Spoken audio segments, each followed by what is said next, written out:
नमस्कार, welcome to career 247। मैं हूं प्रशांत धवन। नाउ रिसेंटली भारत के विदेश मंत्री डॉक्टर एस जयशंकर ने डोनाल्ड ट्रंप के सभी क्लेम्स को ओपनली इंटरनेशनल मीडिया के सामने डिस्ट्रॉय कर दिया। और इनकी जो ये स्टेटमेंट है ना, ये आप हर जगह देखोगे, कमाल की स्टेटमेंट है। US US was an United states. And where was the US in this process? Well, the US was in the United States. आप देखोगे दर्जनों आर्टिकल की जो मेन हेडलाइन है ना, वो ये है, US was an United states.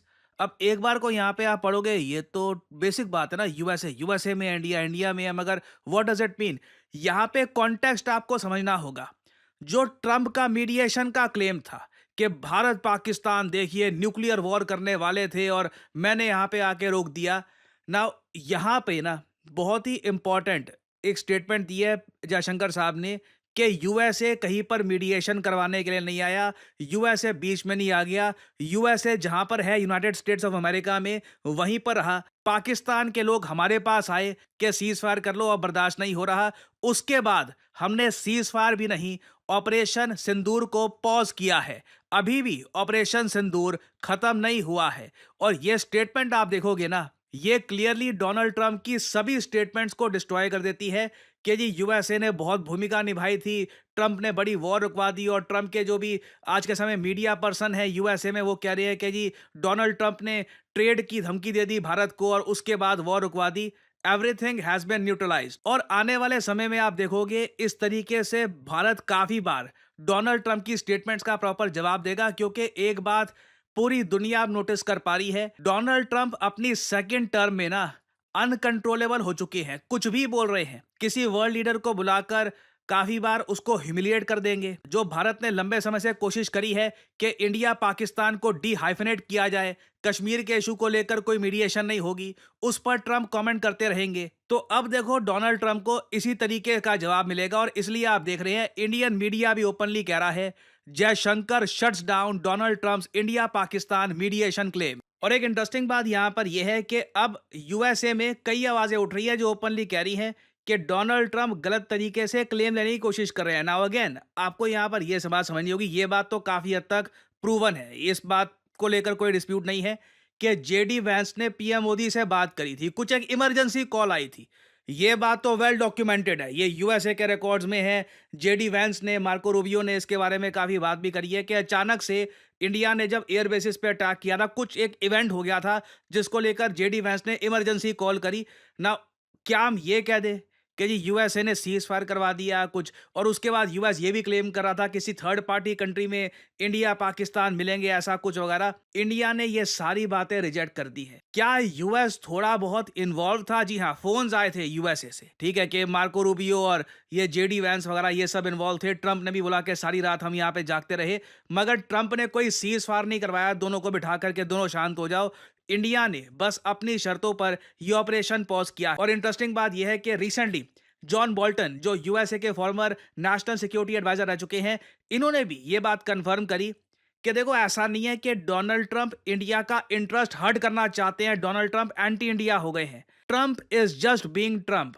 ये ट्रंप की आदत है हर चीज में क्रेडिट लेना। और जैसे मैंने आपको बताया, ट्रंप का एक लॉन्ग टर्म गोल भी है, इनको नोबेल पीस प्राइज मिले। तो यहाँ पे इनको लगा कि अगर मैं बोल दूंगा कि मैंने कोई न्यूक्लियर वॉर रुकवा दी और सब कुछ मैंने ही मैनेज किया है, तो उससे जो उनके नोबेल प्राइज जीतने के चांसेस है वो भी काफी हद तक बढ़ जाएंगे। ये जो छोटी सी क्लिप है जॉन बोल्टन की, ये मैं चाहता हूं आप सुने। And you know how Trump has been making claims for ceasefire between India and Pakistan, which of course India has denied several times now. How do you see Trump's claim, and what is your assessment of the reason behind his claims? Well, I can say this, it's nothing personal to India. This is Donald Trump who takes credit for everything. I think he did have a call with Prime Minister Modi. I think Vice President Vance and Secretary of State Rubio were on the phone. I'm sure many other countries were calling to see what they might be able to do.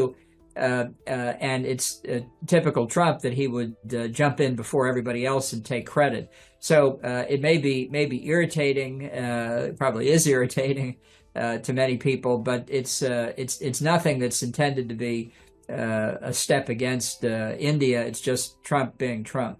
Now John Bolton और Donald Trump के बीच में इतनी बनती है नहीं। Over the years आप देखोगे John Bolton ने काफी बार आलोचना भी करी है डोनाल्ड ट्रंप की, अपनी किताबों में, अपने आर्टिकल्स में, मगर यहाँ पर आप कह लीजिए वो काफी हद तक इंडियंस को ये समझाते हुए दिखे कि ये अज्यूम मत कर लेना कि यूएसए इंडिया के अगेंस्ट कुछ करना चाहता है वगैरह।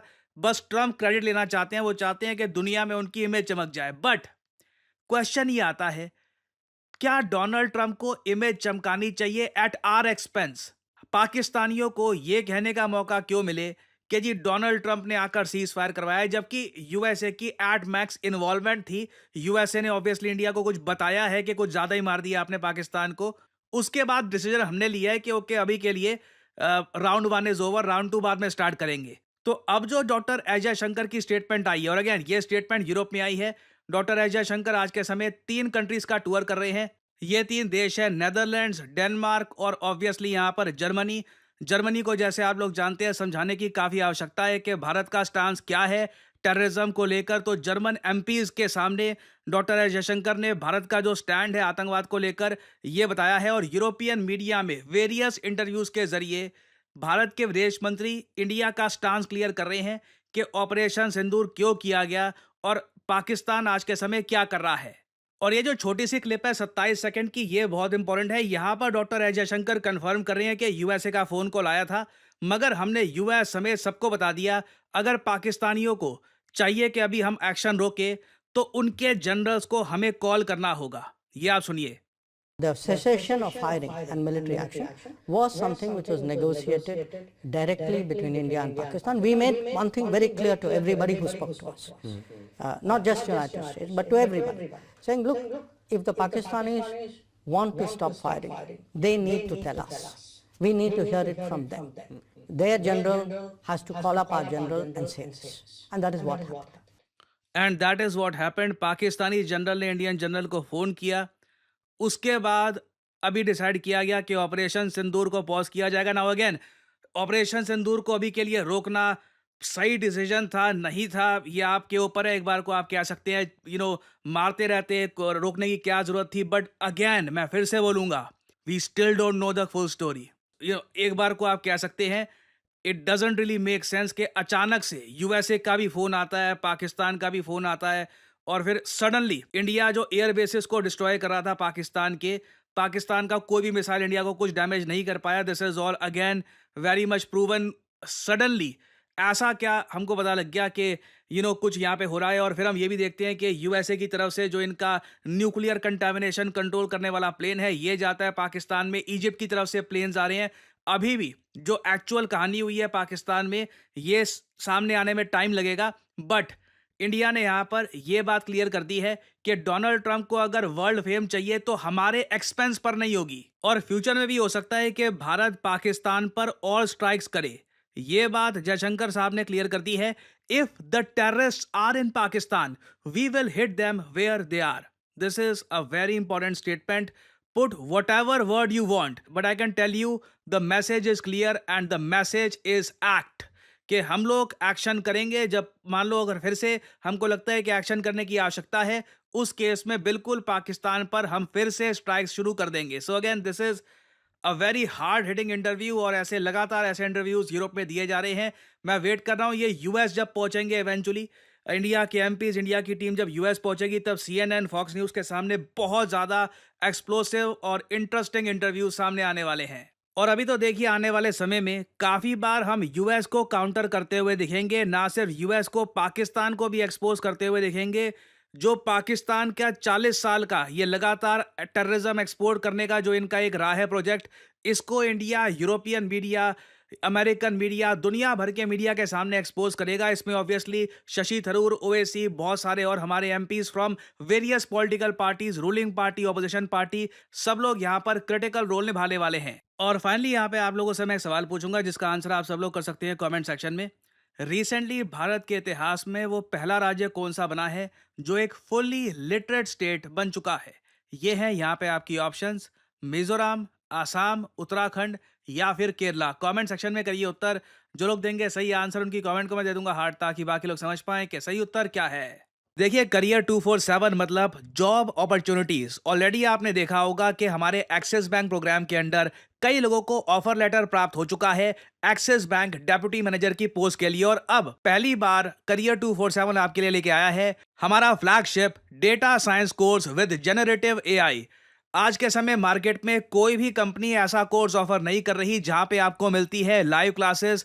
आप यूजुअली डेटा साइंस का कोर्स परचेज करेंगे, प्री रिकॉर्डेड क्लासेस आपको पढ़ा दी जाएंगी, मगर यहाँ पे आपको मिलती है live classes. World renowned teachers for example Deepayan सरकार सर, ये आपको पढ़ा रहे होंगे। ये बाय द वे काम कर रहे हैं with the government of Singapore as an AI adviser. और करियर 247 के डेटा साइंस कोर्स को कंप्लीट करके आप बिल्कुल आराम से 7 to 9 लाख पर एनम की जॉब लैंड कर सकते हैं। That is very much possible. और अगर आपका सवाल यह है कि अगर आप एक डेटा साइंटिस्ट बन गए तो आप काम कहाँ करोगे, किस इंडस्ट्री में काम करोगे, हर जगह आपके लिए दरवाजे खुले होंगे, चाहे एफएमसीजी सेक्टर हो या फिर फार्मा सेक्टर हो। आप गवर्नमेंट में काम कर सकते हैं। इवन करियर 247 में मैं आपको बता दूं, हम लोगों ने बहुत सारे डेटा साइंटिस्ट हायर कर रखे हैं because every company needs data scientists. इनकी डिमांड बढ़ती जा रही है। और आपको करना क्या है, अभी भी आपके मन में बहुत सारे सवाल होंगे। आप सिंपली क्या करिए, ये जो वीडियो आप देख रहे हैं इसकी कमेंट सेक्शन में आपको जाना है और यहां पे आपको लिंक मिल जाएगा build your career with India's first data science and machine learning gen AI course. इस लिंक पर करिए क्लिक। यहाँ पे आपके सामने ये पेज खुल जाएगा। यहाँ पे अपना नाम, ईमेल, फोन नंबर और ऑब्वियसली यहाँ पे कोड डालिएगा PD10, ताकि आपको डिस्काउंटेड रेट पर ये कोर्स ऑफर हो। कोड आप अगर नहीं डालेंगे तो जो भी आपको प्राइस ऑफर किया जाएगा इट विल बी एलिवेटेड। तो मैक्सिमम डिस्काउंट पाने के लिए यूज द कोड PD10। हमारी तरफ से आपको कॉल आएगा, you can ask your question. और अगर आप खुद को देखते हैं as a data scientist in the future, then you can start with career 247 data science and machine learning with generative AI course. ऐसा कोर्स आपको वैसे मार्केट में मिलेगा नहीं, विद लाइव क्लासेस और साथ में आपको वेरियस और टूल्स भी मिलेंगे। और बाय द वे इस कोर्स से रिलेटेड और जानकारी मैं वेरियस और वीडियोस में आपको देता रहूंगा। सो अगर आप इंटरेस्टेड हैं, use the code PD10 and get in contact with the career 247 consultant. और इसी नोट के साथ यह है वीडियो कांत। Thank you for listening and as I always say, may the gods watch over you.